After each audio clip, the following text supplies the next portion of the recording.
All right, so here's the answers for this sheet. Check and correct. Like I said, number two, because of vertical angles, you have 30 for A, 150 for B.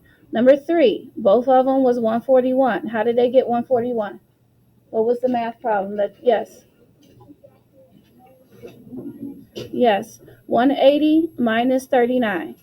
Number four, the answer was 42 for both of them. How'd you get 42?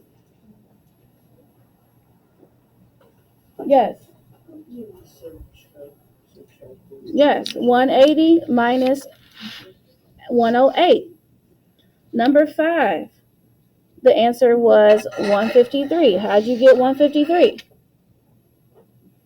180 minus 27.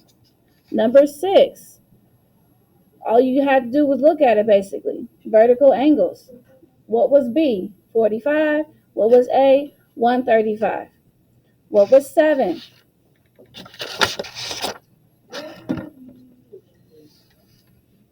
Okay, same thing, just look at it. Vertical angles. B was 50, A was 130. Number 8.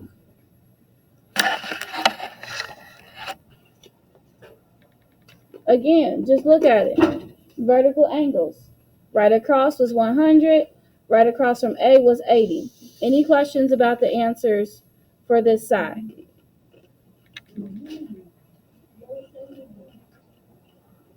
Okay. So you should have the paper on your desk. All right. So for the next paper, flip your paper over.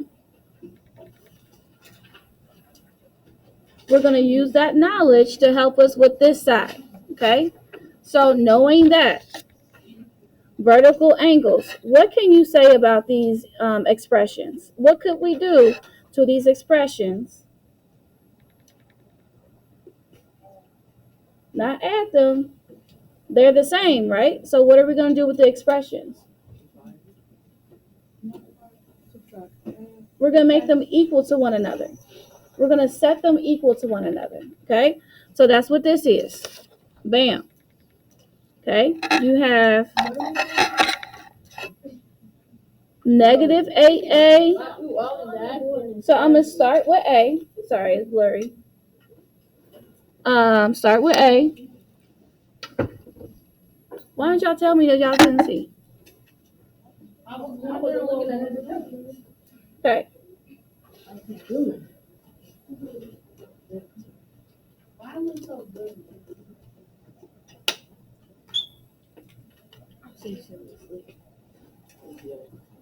Okay. There we go. I'm like, hello. So this is what I was showing before. Sorry, didn't know you couldn't see.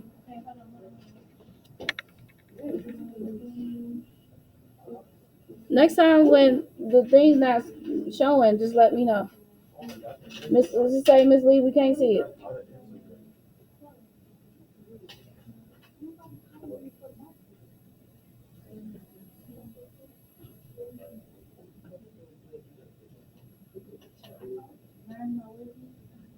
They're basically all equal.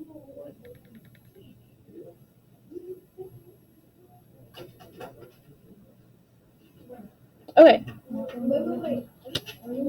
Look at somebody else as somebody else got it. All right. Back to this. So I'm going to put this expression equal to the other expression. Okay. Why is it starting to be blurry again? I just don't like this. Okay, there we go. So looking for A. Can you guys please be quiet? Whoever's talking. Thank you.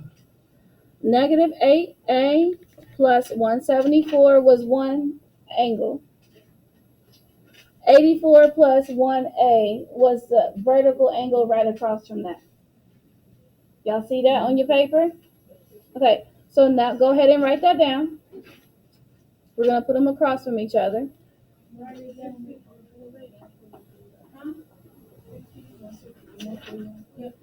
Okay, now let's go ahead and solve this.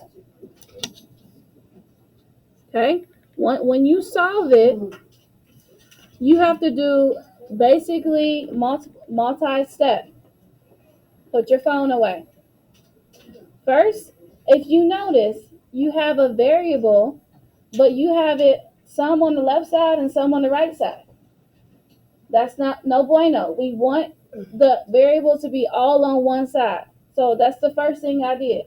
So what's the opposite of a negative AA? A positive AA. So I did that to both sides. That was my first step. Write that down. Now, the only thing left is 174. On the right side, I still have my 84, but now how many A's do I have? Put your phone away. I have 9 A's now. I have 9 A's now. Okay? Now, next step. I need to isolate the variable. Kind of someone said their old teacher used to say, let's say you want to interrogate a suspect, you want to get the suspect by themselves to question them. Okay, think of the variable like that. So the 84 is in the way. So what is the opposite of a positive 84?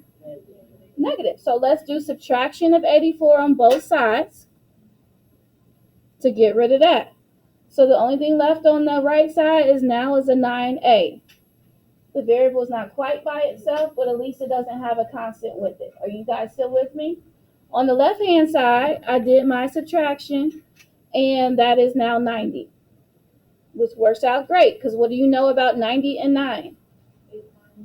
Right, that's a math fact, right? So how do I get rid of the coefficient of a 9? How do I get rid of it? Divide. Because you all know a coefficient next to a variable means multiplication. So I need to do division. Divide by 9, divide by 9. What is A equal to? 10. Okay, any questions about how I found A? This is topic 5. So if all those steps were confusing to you, remember the 4 things we've talked about. Okay, inverse operation. We've done that plenty. Okay, combine like terms.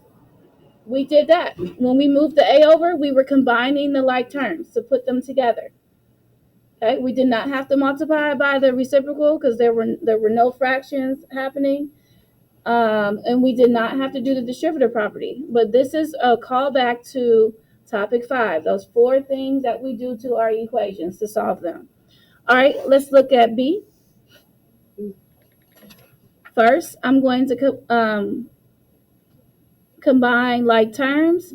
Do I have any B's over here technically? It says 0. So I have none. So if there's no B's, I don't know why they put a 0 there. Maybe they were just trying to confuse and trick people. Put your phone away.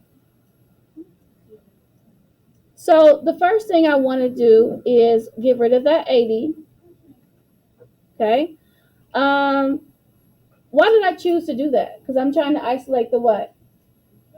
The variable. So the one that's over here with the variable is the 80. That's why I made that choice, right? So get rid of the 80. So now I have a 6 equals 2b. How do I get rid of the 2b? The 2. Divide by 2. Okay. And what is b equal to? 3.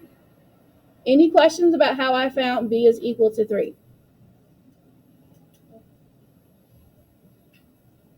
Hopefully this didn't totally confuse people. So that is the answer to number 1. Okay. A is 10 and B is 3. So you have a sheet of paper to do your math. If you need more paper, we can provide more paper. Go ahead and spend some time on this back side of this paper.